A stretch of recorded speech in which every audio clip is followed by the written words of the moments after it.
Is any organization established a decibel level for sound in a group fitness class? Yes, yes. There are many research articles. I know ACE definitely had one as far as like decibels that is within range as far as like group fitness instructors what the sound should be.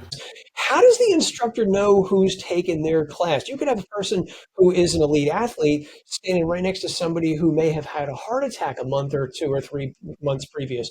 How do you know who's walking into your class to help reduce the risk of some catastrophic problem occurring in your class? True, and I think, Joe, that's where that open dialogue is if there's anyone here who has any issues with medical condition, please come and see me or let me know. And I think that's so important why an instructor should be in a class early is like, oh, identify that person's new, I've never seen. Hi, I'm Joanne, I'm the instructor. How are you? Nice to meet you. And have that dialogue. I've never seen you in class before. What brings you here today?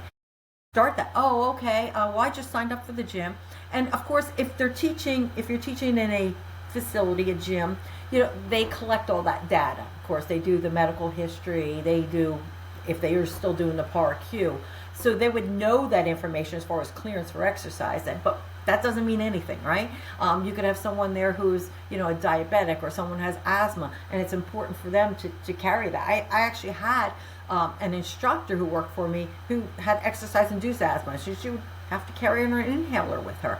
But it's hard, and that's where it's a delicate playing field when you're teaching. But you have that person who's always amping it up, and you're like, okay, but I need to show modifications. And realize that students will mimic no matter what you do. And so that's where it's really important for the instructor not to go, high intensity all the time. You have to bring that down because you don't know. People are going to say, well, I got to keep up. I got to keep up because it's human nature to want to keep up. Oh, I got to do this. No.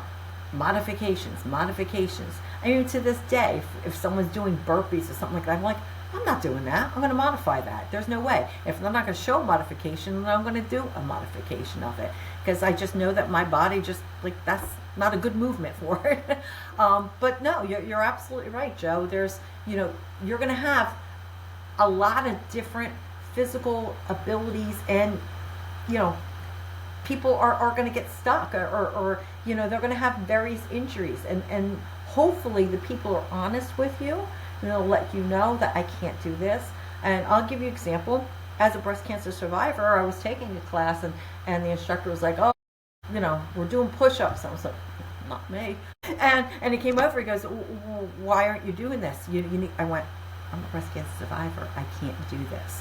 I know what modifications I need to do. So I had to tell him what my modification was because he didn't know. And of course, how would he? I was in a gym situation, and I was wondering why are you not doing push-ups? Well, I just had surgery a couple months ago, so that's not going to work for me. And I just quietly told him. He goes, no problem. Let me know if you need any help with anything. And that's the way you kind of handle it.